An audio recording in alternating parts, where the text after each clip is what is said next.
November 10, 1987. The day was coming to an end in Buttala, and darkness gathered. Father Michael began to celebrate the Holy Mass together with Sister Benedict, Sister Milberga and Shirani, residents at Subaset Gedera. At some point, they reflected and prayed about something that bothered them lately. Should they stay or leave the village amidst the intensifying life threats? Father Mike had distributed slips of paper asking them to state on the left side the reasons for staying on, and on the other side reasons against staying, so that each person could discern their choice. He reiterated his stance clearly. Why should we be afraid to die? If we are needed by the people, we should not desert or abandon them. Now we shall surrender ourselves to God. He stated, "Into your hands, O Lord, I commend my spirit." Then came a noise from behind him. At point-blank range, the assassin's bullet pierced through his head.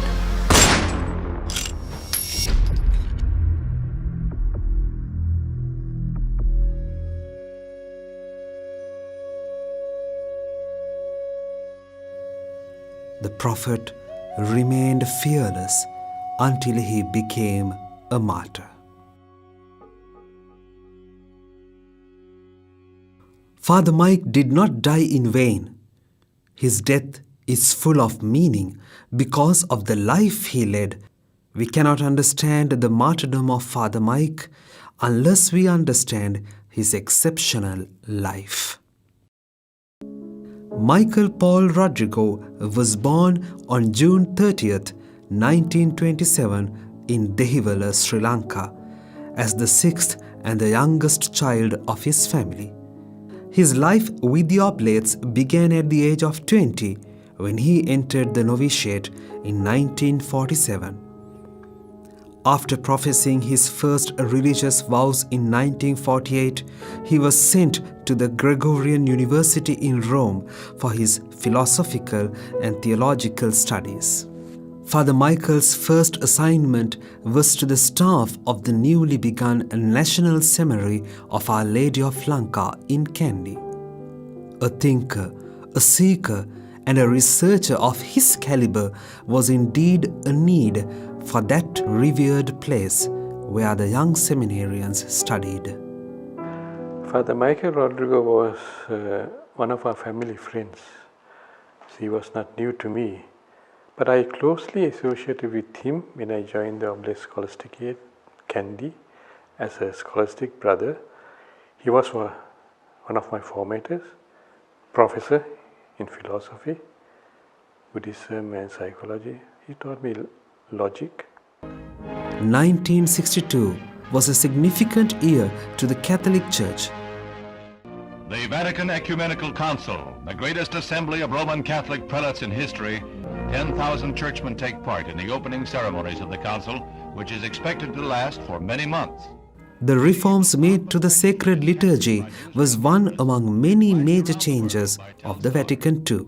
As the professor of liturgy at the National Seminary, he felt that it was his responsibility to spearhead the liturgical renewal in Sri Lanka following the council. During major vacations, I used to travel with him during that time,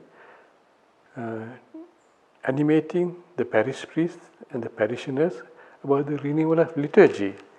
Because he was expert on that, we were having exhibitions, art exhibition, liturgy exhibition with him actually.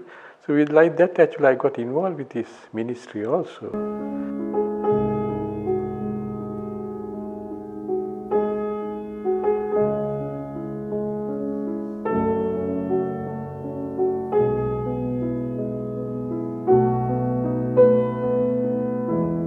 In late 60s, there was another phenomenon taking roots in many parts of the world.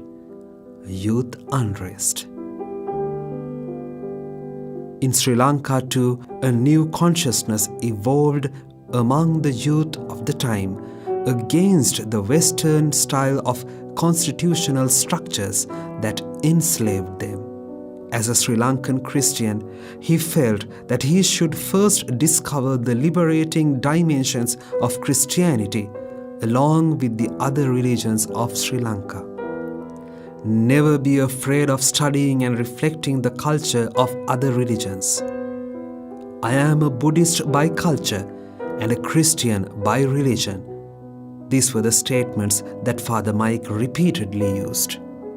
So much so, the moral passover from selfishness to selflessness in Christianity and other religions in Sri Lanka was the title of his second doctoral thesis, which he defended at the Catholic University of Paris in 1973.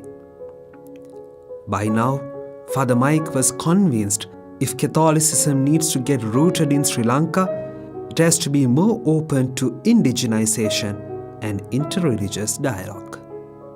No wonder that after coming back from Paris, Father Mike joined with the oblate scholar and visionary Father Thissa Balasurya OMI at his Center for Society and Religion in Colombo. In 1975, Bishop Leon Anayakara OSB, the bishop of the newly formed Diocese of Badulla, invited Father Mike to take charge of his new experimental seminary, Sevaka Sevana, House of Ministries. The seminarians were supposed to spend a part of their time among the poor people in their villages. Father Mike's time at the Sevaka Sevana was his moment of meeting God at the burning bush.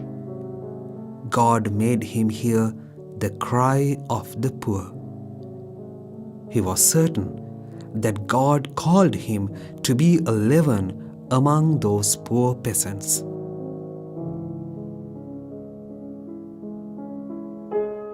And in the year 1980 found Subaset Gedara, House of Well-Wishers, a Christian Buddhist fellowship and dialogue center in Alukalavita, Buttala in Lower Uva.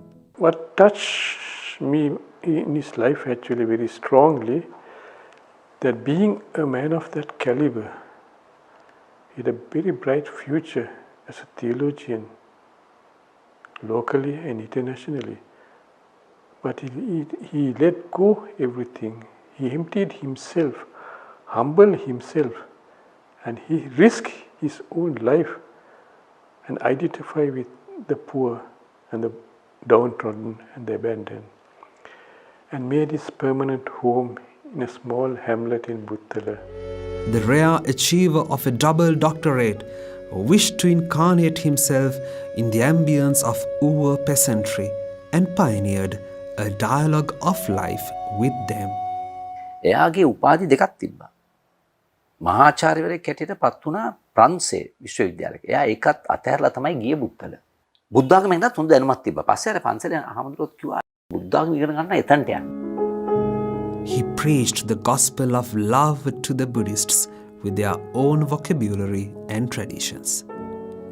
There were many ways through which the Subaset Gedara community entered into the hearts of the people. Training in organic and sustainable farming, production of bioweedicide and environment-friendly pesticides, helping farmers to manage prices and sales professionally were some of them. When it comes to educating the poor rural masses about their own empowerment, he became educator by Salam in Buttala, and his ongoing education campaign could be named Education for Liberation. He theologized on their behalf and became the voice of the voiceless, power of the powerless, the hope of the hopeless. He believed liberation as the essence of the Christian message. The church not only must evangelize the poor, but also allow persons to be evangelized by the poor. Following Christ means becoming a blessing unto the poor. The true friend of Christ is a true friend of the poor. Father Mike contributed seminally towards creating a synthesis of an Asian theology of liberation. He wrote and taught what he lived out among the rural poor and practiced what he wrote and preached.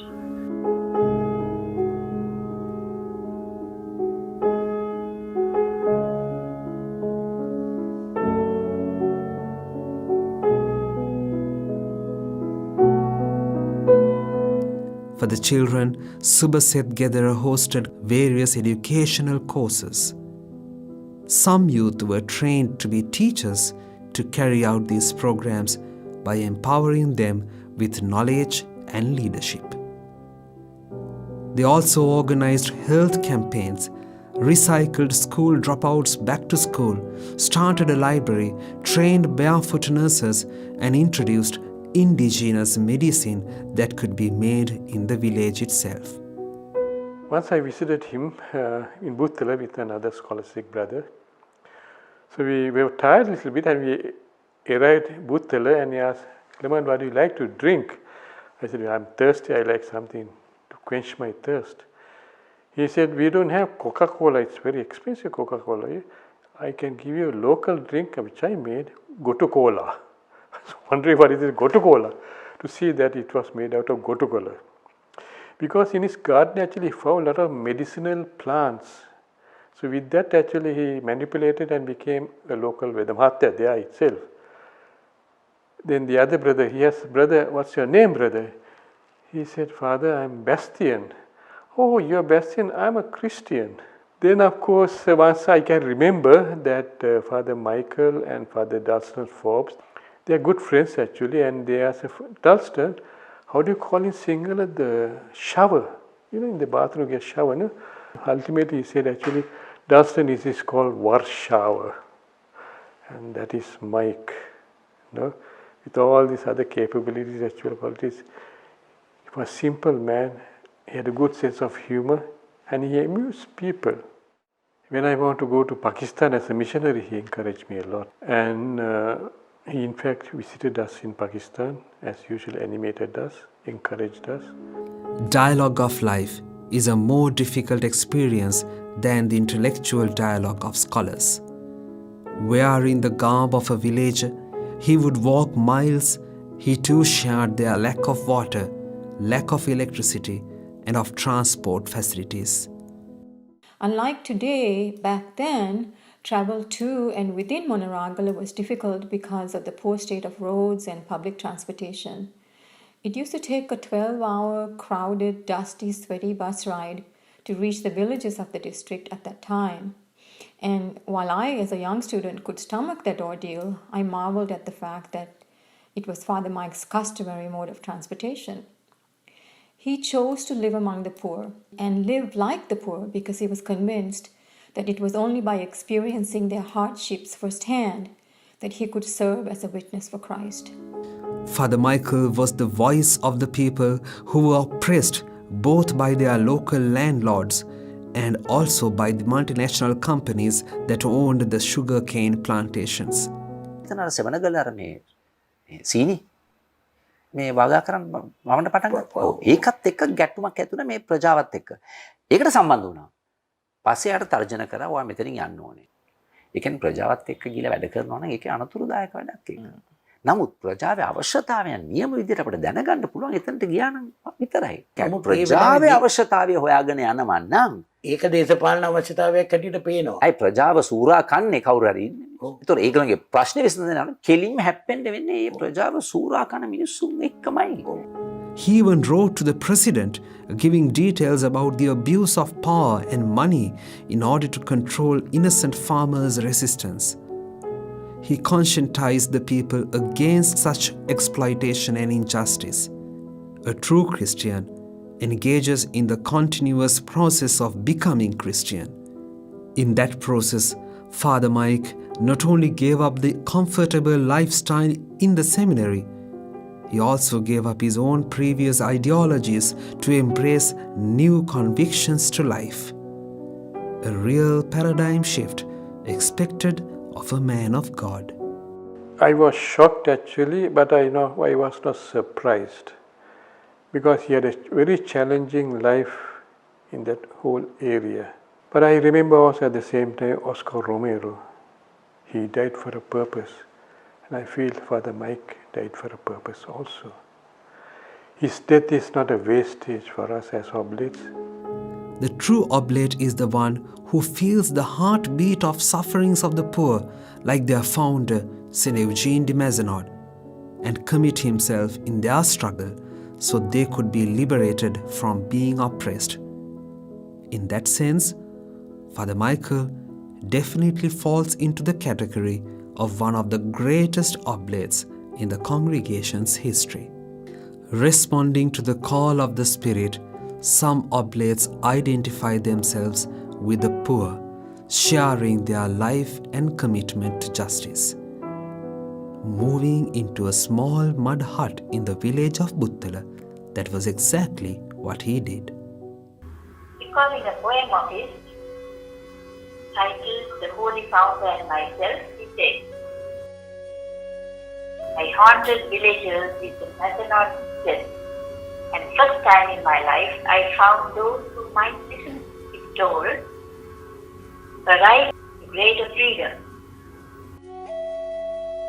Somehow I found Christ. I went to the village and was converted, because he was present. His favor called grace made me detect his face to the people.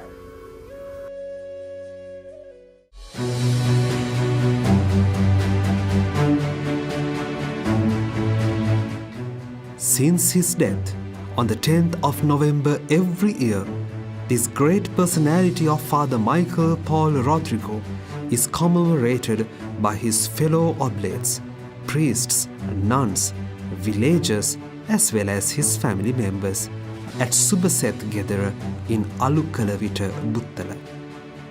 Among them is the last surviving member of his family, his beloved sister Petronella.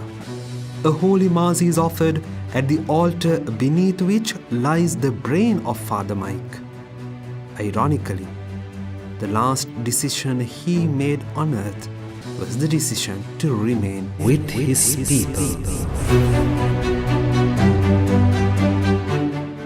Dear Father Mike, champion of the poor and martyr of justice, your legacy will remain forever.